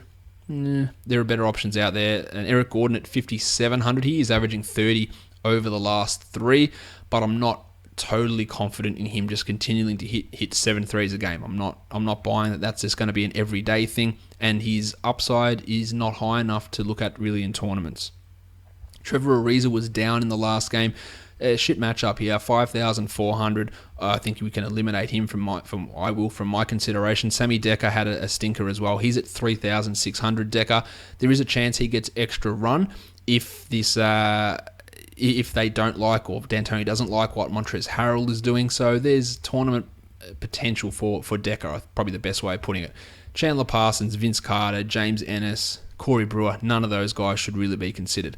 Montrezl Harrell now at $4,000, had 28 points in the last game, and I would have to assume that he keeps the starting center job after taking over from Nene in the last game. Not sure he gets 28 minutes, but I think that you should be looking at a guy that in 25 minutes can get 24 points, 23 points, which at $4,000 is absolutely fine. Now, the problem with Montrezl Harrell here is the Marc Gasolness of the matchup. And we know Gasol is a significant limiting factor, but his price is so low that while it takes some of the upside off Montrezl Harrell, it doesn't completely exclude him from being used. It takes some of his tournament upside away, but in cash, you want to go cheap. I feel okay with getting 20 points out of Montrezl Harrell in this role. Ryan Anderson at 5,000, that is not happening for me. Zebo at 5,500, that is doubly not happening. And JaMychal Green at 5,300, that's triply not happening. So the power forwards in this game, aside from Harrell, they're not tickling my fancy. At center, Gasol at 8,600, coming off that whopper 55-pointer in the game the other day. Who was it against? Sacramento. No, I completely forgot who it was against. I'm going to say Sacramento. I just completely escaped my mind who Marc Gasol had that big night against. Anyway, 8,600 for Gasol, dropped 55 in that game that I can't remember. 38 minutes. Can he do that again? You would have to say no, but can he get you 43 points? That feels like somewhat of a stretch. So I don't think that Gasol is a great option to use here. Nene, no. It's a nay for Nene. That was a horrible joke. All right, let's talk Sacramento and Minnesota. The spread for this one, is it out yet? No spread currently released for this game. We're waiting on the status, obviously, of Rudy Gay and Omri Caspi. I would expect Gay back for this one, not necessarily Caspi, though. That's the way that I would be looking at it at this point. At point guard, Rick Rubio at 5,700. He's been playing much better lately, averaging 30 points over the last 3 games. I think he's absolutely fine, and one of the point guards you should be considering in your main cash pile. The minutes have been consistent. The production has been pretty consistent as well for Rubio. So you should look at him and go, 27 points feels almost like a guarantee with Rubio, which at 5,700 is completely fine. The Sacramento side of things is a different story. Darren Collison's been horrible. What do you do with him? Well, you don't use him for a start. What do you do with Ty Lawson, whose salary has now jumped $700 up to $4,500? Well, you got to look at him because he did have 28 in the last game. He is averaging 26 over the last 3, but there is no way that I want to trust Ty Lawson or trust that he is going to play more of the minutes. And at $4,500 with a $700 price rise, it sort of takes away a lot of his upside as well. So Ty is not going to happen with me. 6,600 for Zachary LaVine. Hasn't really been getting that sort of value back recently, averaging just a tick under 31 in the last 3 games. He can obviously do it though. The defense of Sacramento, middle of the pack against shooting guards. I think LaVine is definitely solid at that play, but doesn't stand out as a must-own guy. Garrett Temple, I only really consider him if we have both Gay and Caspi out. At 4,200, he just struggles to retain or get that sort of value. Ben McLemore's a nothing, and Aaron Aflalo's played almost 30 minutes the last 2 games after being out of the rotation. How will they use him with Gay and Caspi back, or if they're back, that makes him, or you wouldn't want to use him anyway. At small forward, Wigo is at 6,500. I feel pretty good about Wiggins at the moment. He's putting up just solid numbers. His lowest score in his last 5 has been 30, so at 6,500 in a matchup with the Kings, I'm all for Wiggins. I think that you got a floor of 30, and you can go for 50 plus. That's absolutely fine with me in both cash and in tournament games. Rudy Gay, won't want to use him in his first game back. Shabazz, Matty Barnes, no. Power forwards, Gorgie Dieng. I like Dieng here. Really positive matchup. We've seen power forwards have big nights against Sacramento. 5,700 for Dieng. His minutes are solid. He's averaging 37 across the last 5. It's not translating into huge points, but 25.5 over those last 5, and his last 3 games against Sacramento have yielded 38 points a pop. Now, that's not under Tom Thibodeau, obviously, but with his minutes being so consistent, with big men being able to score on Sacramento pretty comfortably, then I'm all for Gorgie Dieng. I think there's a lot of value to be had with him. Omri Caspi, if he plays and Gay doesn't, which doesn't seem likely, you would look at him at 4,300, but I wouldn't look too hard. At center, this is a Towns versus Cousins situation. 9,400 for Townsy. He could get boogied, but he has actually held up pretty well against Cousins so far. He's averaging 48 over the last 5 games that he's played. He averages about 40 over the last 3 that he's played against Sacramento. So I'm okay with using Towns here. It's not like every player that comes up against Boogie gets destroyed. And Mason Plumlee put up a huge line the other day, but there is risks with fouls. But it's more when you have, say, cheaper centres like your Salah Mejris that go up against Boogie and run into foul trouble really early. Not necessarily guys like Towns, who doesn't really get into foul trouble all that often. So I think he's a pretty good play. As for DeMarcus Cousins, 11,300. For as good as he's been, and he's been really good, he's only averaging less than 50 over the last 3, and that includes a 75-point game. So some of the other games have been a little bit down. The Timberwolves have got quite good defense against centers. So I would look at Boogie at 11,300 and feel good about it. I wouldn't feel 100% confident with it, though. Costa Koufos, who had a nice little run, has dropped back off again. So him and Cole Aldrich, they're not going to be centers that we're going to really look at too hard, I wouldn't have thought. Let's look at the next game, which is the Washington Wizards and the Milwaukee Bucks. The Bucks are favored by 3 points here, and the total is 213.5. A couple of questionable guys to check on before the game. Mick Beasley, who's missed the last 2 with a mid-foot sprain, and probably more importantly, Otto Porter for Washington with back spasms. He had to leave last game with those back spasms and did not return. So if he is out, then we're loading up on Kelly Oubre. Let's talk point guards here. Matty Dellavedova at 3,800. Hasn't really been getting the job done. Now has John Wall. No thanks for me. Malcolm Brogdon. Brogo at 3,800 had 33 points in the last game. A massive performance. I don't like the matchup. I don't like the uncertainty of what sort of playing time he's going to get. So that's a no from me. Johnny Wall at 9,900. The Bucks have been tremendous against point guards this year. That's a high price. You've got so many other options. So John Wall, I've loved him this year, but I won't be using him in this scenario. Shooting guards, Yanni, 10,400. If that's fine. We know what Yanni is. If you're looking at spending up at shooting guard, it's him or it's Jim.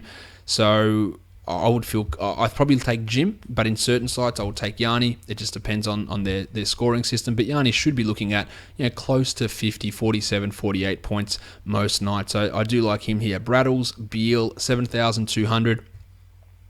Good numbers from Beal. I just don't think his upside is necessarily all that high in this matchup against the Bucks. That's fine at 7,200, but he won't be a player that's in my player pool. I don't think. We're just with the matchup situation. I'm not sure I'm 100% all in with it. Satoransky, Thornton, nah, let's pass on those guys. Of course, Otto Porter at 5,500. Well, we don't know he's going to play, so that makes him impossible to use. Michael Beasley, the same story. Kelly Oubre at 3,900. If Porter's out, sure, load up, go with him. Teletovic and Snell, really tough to consider either of those guys. You might look at Teletovic at 3,600 if Beasley is out and hope he gets hot and drops a 25er. But that's I think it feels pretty wishful thinking-ish.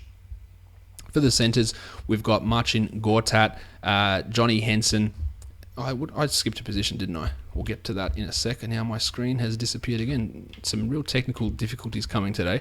So we'll get back to the power forwards for the Milwaukee game in just a second. Let's move on to the next game, which is Philadelphia and Phoenix. The spread for this one, there is no spread currently available for this game. Let's talk injuries. Brandon Knight is listed as questionable with a right thigh issue. Leandro Barbosa is listed as questionable with knee tendonitis. So obviously the absences of those two guys would open up some minutes for some other players, but not much to really impact DFS. It would give more stability to a guy like PJ Tucker. It would open up some minutes for Dragon Bender perhaps, Tyler Ulis, maybe Derek Jones, but they're not having too much DFS impact, I wouldn't think. Let's talk point guards. Eric Bledsoe has been disappointing the last couple of games, and probably not coincidentally, it has tied in with the return of TJ Warren. Now, to start the year, Bledsoe was definitely a little bit off. He wasn't quite putting up the same numbers. TJ Warren went down with his mysterious head injury, and Bledsoe exploded. Warren has been back the last couple of games, and Bledsoe's numbers, they haven't been the same. In fact, they haven't really even been close to being the same. So there's something definitely in that, I think. He's averaging under 28 points over the last 3, and at 8,100, I just don't want to have anything to do with Eric Bledsoe. Point guards. Spanish Chocolate, TJ McConnell. Now, McConnell's averaging 21 over the last 3. It's a good matchup for both of these guys, but who knows what's going to happen? Will Sergio Rodriguez play 30 minutes? Well, if so, he can get 30 points, and at 4,900, that is fine. Will they go 24-24 down the middle? And in that case, you can get 25 out of TJ McConnell, and at $4,000, That's value. But we don't know exactly what Brett Brown's going to do, so it makes them both extremely risky guys that you would only consider in a tournament type setting, and even then I don't think it's going to be the best option for you. Shooting guards, Devin Booker, 6,100, putting up a ton of points at the moment, averaging 36 over the last three. The matchup here, not difficult against Philadelphia, so I think the Booker is absolutely fine to use at 6,100. Obviously, got 40-plus point upside, had 45 in the last game, so he's a pretty decent guy to look at. 4,800 for Brandon Knight, uncertainty, no. Gerald Henderson, no. Source Castillo, no. Small forwards, TJ Warren, love him here at 5,400. The minutes were back. He was at a point per minute. 29 points in 29 minutes, 5,400. Great matchup against Philly. I think that you look at TJ Warren and go, I should get 27 points and feel pretty comfortable about doing it, assuming he's all the way back, which we have to guess he is, considering how well he played in that second half of last game. Bob Cove at 5,300, like the matchup for him too. I think Bob Cove is a safe guy with upside. So tournaments and cash, Robert Covington should be in a fair chunk of your lineup. Should have decent exposure to him. PJ Tucker at 4,200. His production level requires about 35 minutes for him to be useful anyway, and with Warren back and getting minutes, really tough to consider PJ, I believe.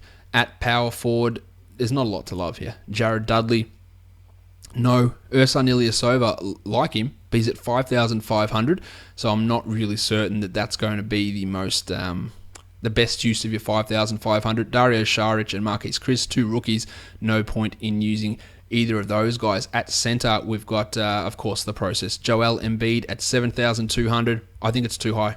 The matchup against Chandler is negative. It's been negative for most people this year. I don't like Embiid at that high of a price tag. 5,200 for Jahlil Okafor. I don't like it either. I think both guys are on FanDuel are a fade. Embiid at some on the other sites will look a little bit better when he's much more reasonably priced.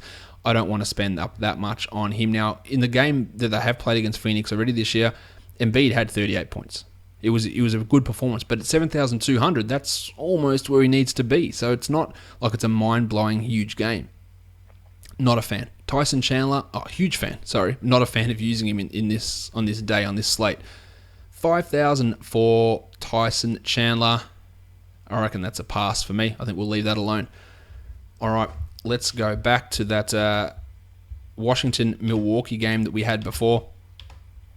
Talk about the power forwards, which is where we're up to. Markieff Morris is at 5,400. He has been solid. He's done well against Milwaukee in the past.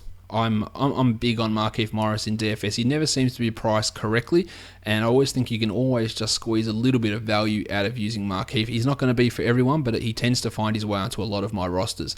Jabari Parker's been in form, but the price has risen significantly. 6,800 for Jabari makes him a relatively tough guy to pick. Look, he's had big games recently, but it gives you 32, 34, those sort of numbers. He did have a 45-point game thrown in there as well, but at 6,800, I'm not sure I'm ready to commit to Jabari Parker at that much salary. As for the centers, there's not a lot to love here. Johnny Henson at 4,600 is okay. There's tournament upside, but it hasn't really been realized lately. Greggy Monroe was limited extraordinarily against Cleveland. I don't think it'll necessarily be the case against the Wizards. So I like Monroe as a tournament punt guy that could easily drop 30 in 23 minutes, and that could work out for you. Whereas Gortat's going to get a shit ton of minutes. 6,500 for Gortat. I think it's okay, but even when he gets the minutes, the production doesn't really blow you away, and it definitely doesn't blow me away to $6,500 worth of value. So he's a tough guy for me to really consider using. All right, let's move on to the next game now. We're looking at Atlanta and Denver. The Nuggets are favored by 4, and the total here is 221.5. We are looking at Tim Hardaway, who's considered, or not considered, he is listed as questionable for this Hawks team with a groin issue. Dwight Howard is out, so we don't have Dwight in this game. And with Denver, injury-wise, nothing to report, so that's good news.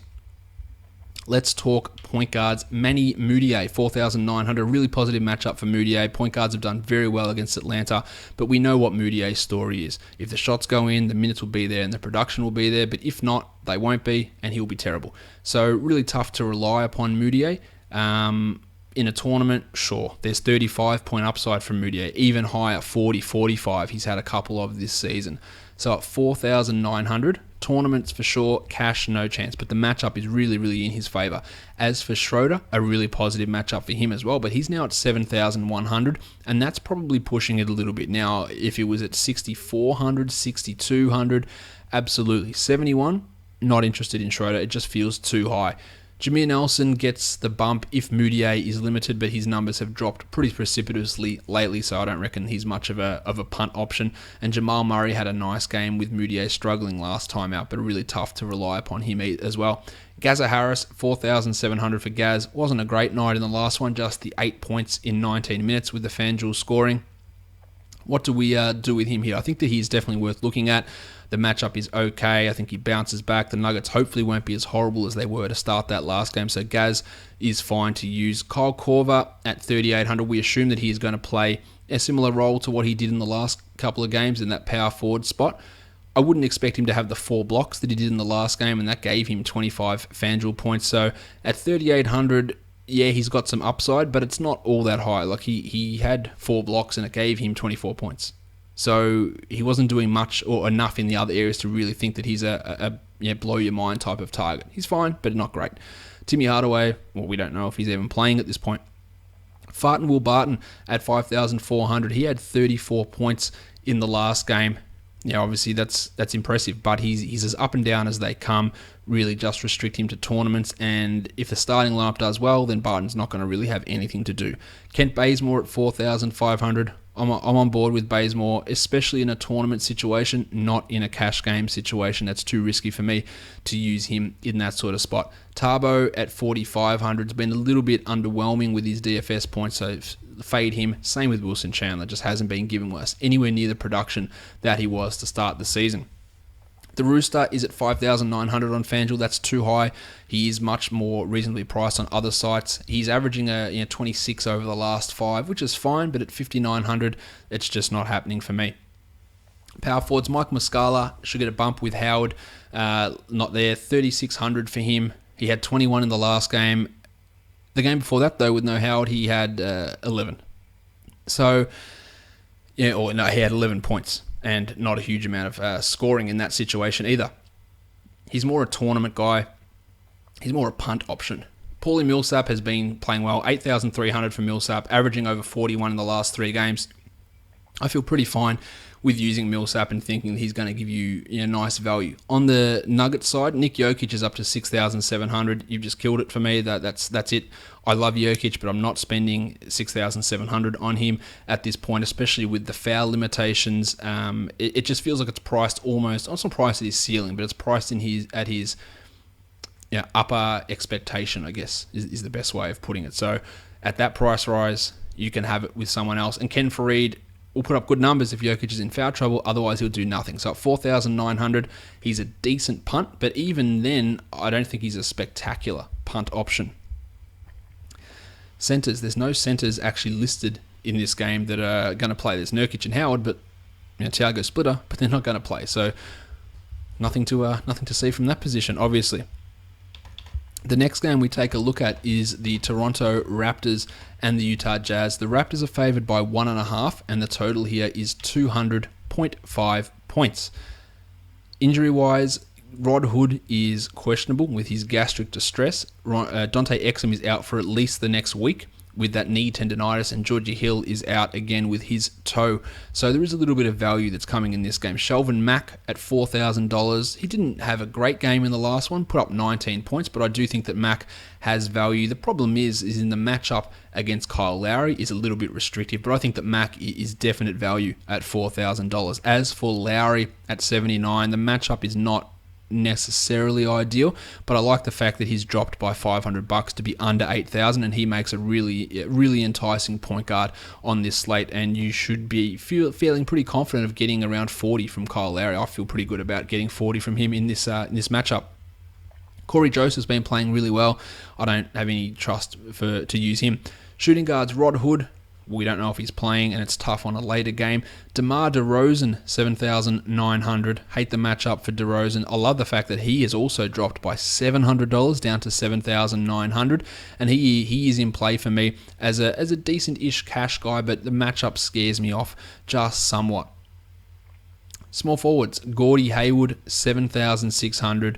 He's going to be getting a ton of usage, especially if Rod Hood is out. So if Hood is out, then I'm more on Hayward in this one. And Joe Ingles would be the guy as well. He's at 4,000. Ingles, he had 24 in Hood's absence in the last game. So if Hood is out, then we can load up Joe Ingles as a $4,000 small forward too. Damari Carroll, $4,000. No thanks for me, just not getting it done on a regular enough basis. And Joe Johnson, I think we'll forget about him. Power forwards, Pat missed the last game due to rest. He should be back, but he's not a DFS target anyway. Trey Lyles, Derek Favors, Pascal Siakam, Boris Diaw, they're not going to really touch the sides. Rudy Gobert, 7,700. It's really expensive. He's putting up numbers that are basically giving us that most nights, so I'm okay with using him. I don't think he's necessarily the best guy there. I don't think he's necessarily got the absolute highest ceiling, but at this point, his floor is so high that in cash, it's absolutely a fine play to use. Jonas Valanciunas, he's going to get Gobert. No way I can really recommend using him. And Bebe, yeah, the minutes and the Gobert factor are not really all that enticing. We're getting through these 14 games. Are you still with me? Well, you can't answer me, but I hope you still are. There's two left, the San Antonio Spurs and the Portland Trailblazers. I don't believe there is any... Oh, no, there is a spread. The Spurs are favored by 3, and the total is 211.5 points. Now, I mentioned already, Manu is out, Tony Parker is out, and Pau Gasol is out. So there's a lot of value that's been introduced to this. That news came about 2 minutes before I went to air here. So when you see me doing the picks of the day later on, you'll see that I don't have some of these value picks in there because it would literally happen just before we went to air with the podcast. But I will talk about those guys now. Now, Patty Mills, obviously, at 4,200, he gets a bump here, and he becomes a really interesting play at that cheaper salary. You don't want to use a guy like Shelvin Mackey, and Patty Mills should get 28 to 29 minutes. Now, I don't know what Pop will do with the starting point guard job.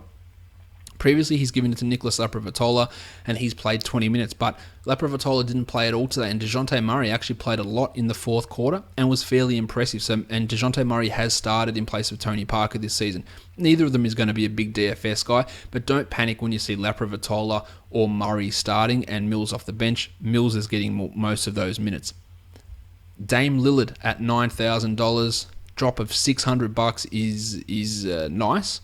But Lillard is strictly a tournament guy. You can't use him in cash and feel confident about it. Shooting guards, Alan Crabb at 3,600. There's no Evan Turner in this game, so Crabb got 37 minutes in the last game, put up 22 points, and at 3,600, I have no reliability for him in cash, but in tournaments, I think that there's a chance that he is okay, but I don't even think his upside is all that high, to be honest, so not a huge Alan Crabb fan. CJ McCollum is at 6,800, has not been touching that value in recent times, just had 19 in the last game, has had a big game recently, but he's up and down. The Spurs matchup, not something I'm all that interested in. So CJ tournaments, and even then, he's not a great option. Danny Green, I think we'll leave him alone.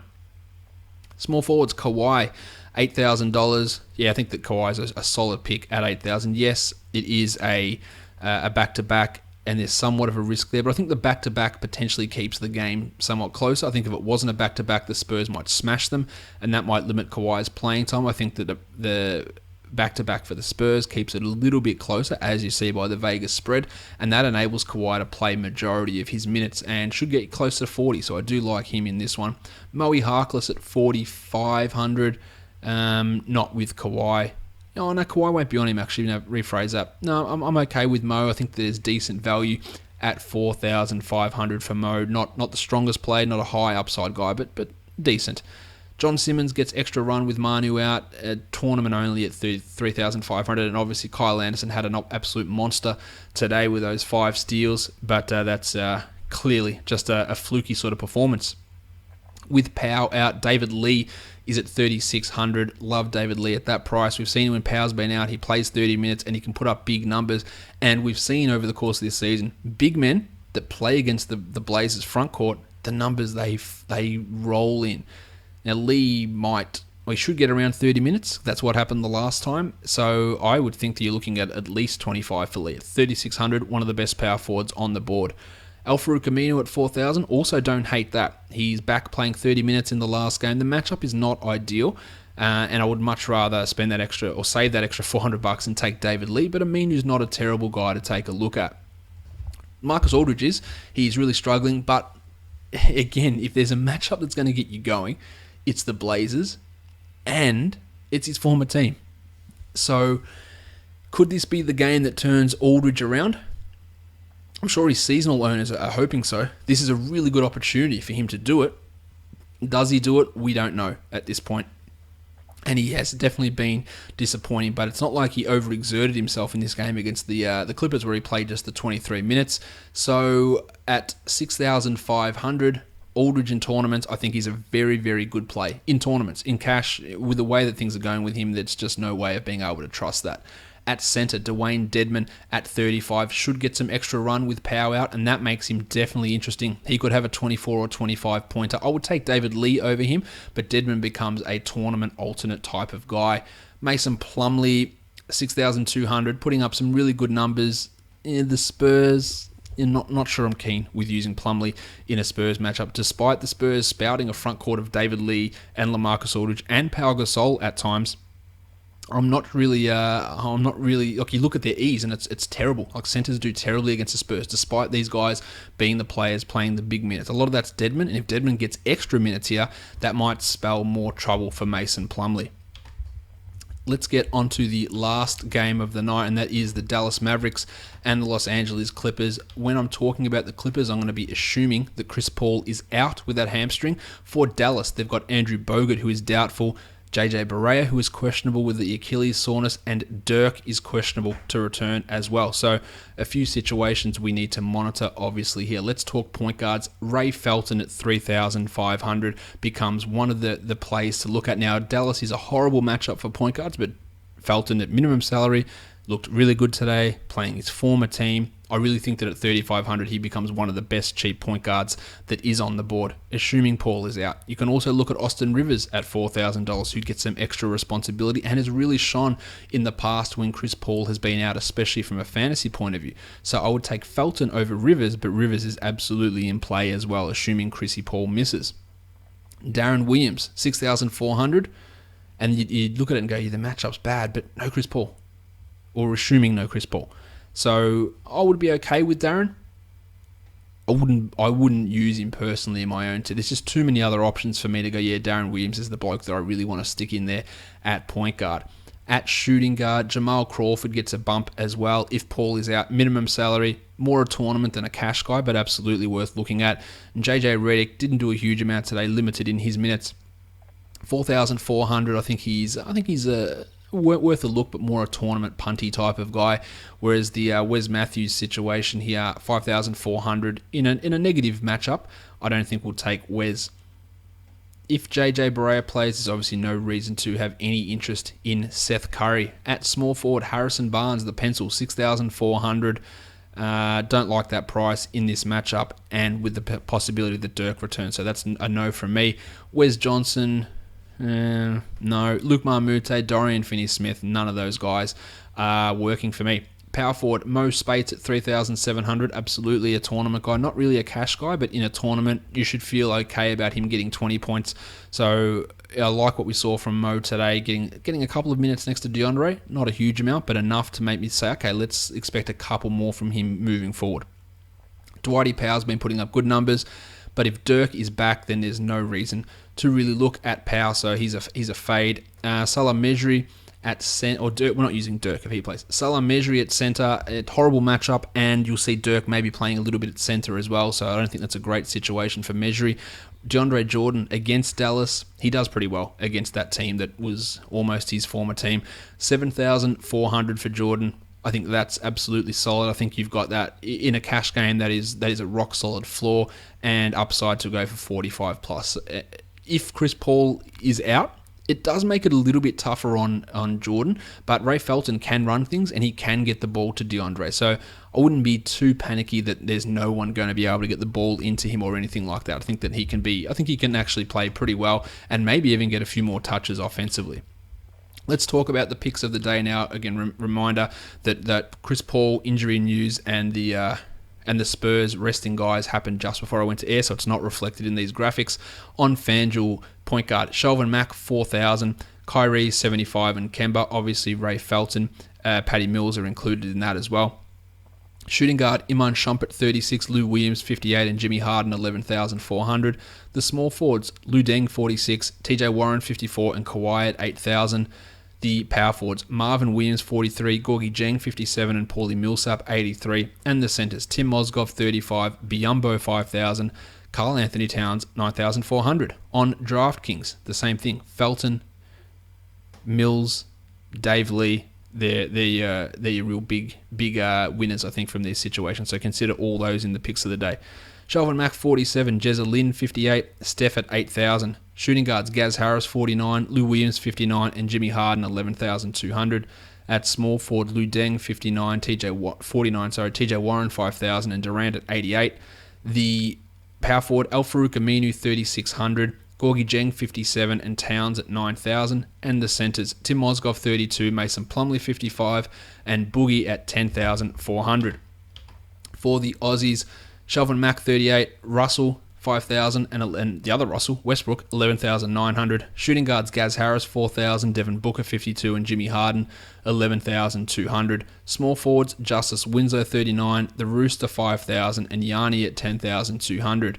Power forwards Marv Williams 38, Gorgie Jeng 53, and Tony Davis 10,400. And the centers Tim Mozgov 35, Joel Embiid 6,400, and Karl Towns 9,000. On Draft Stars, Austin Rivers 62, Shelvin Mack 83.50, Russ Westbrook 22.7. Shooting guard Iman Shumpert 66, Gaz Harris 8.350, Kyrie 14.5. Small forward Luol Deng 76, Jabari 10.650, and Yanni 18.350. Power forwards Montrezl Harrell 59, Gorgie Jeng 10.950, and Tony Davis 19. And rounding it out with the centers Tim Mozgov 73, Bismack 81, and Hassan Whiteside 16,750. We're done today, guys. Just a reminder, there will be a podcast tomorrow. What I'll be doing is reviewing all 14 games and then previewing the Christmas Day games. So Christmas Eve, you won't get a podcast. So there'll be one day without a show, but everything will be covered on tomorrow's show. Follow me on Twitter at redrock_bball. Subscribe on iTunes, YouTube, Google Play, TuneIn, Stitcher, Audio Boom. You can find the podcast and leave a review if you get a chance. We are done. Thank you so much for listening, everyone. See ya.